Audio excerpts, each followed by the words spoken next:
माझ्या माहितीप्रमाणे मोरबे धरणामधून जी पाण्याची पाईपलाईन आपल्या शहरात येते, कोणत्या कोणत्या ठिकाणी प्रेशर ड्रॉप होते हे समजण्याकरता स्काडा लावणं गरजेचं आणि स्काडा लवकर लावला जाईल.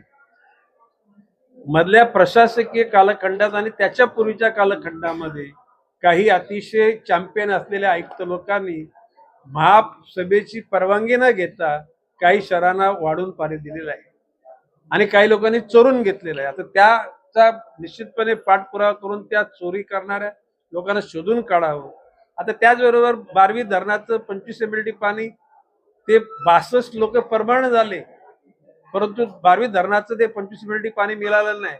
ही माझी नापसंती माननीय मुख्यमंत्र्यांच्याकडे मी टाकल्यानंतर माननीय मुख्यमंत्री महोदयांनी तातडीनं बैठक लावली आणि कर्जत तालुक्यामध्ये जी 2 धरणं तयार होतात त्याच्यातले 500 MLD पाणी नवी मुंबई करता बुक झालेलं आहे. आता 15 तारखेपर्यंत पाऊस होईल आणि त्याच्यानंतर पाण्याचा प्रश्न सुटेल. तरी सुद्धा एकूणच गढूळ आलेलं पाणी, अशुद्ध असलेलं पाणी त्याच्यावर लक्ष द्यायला अरविंदजी जयंत शिंदे त्यांना सूचित करण्यात आलेलं आणि त्याच्या सुधारणा होईल असा माझा विश्वास आहे.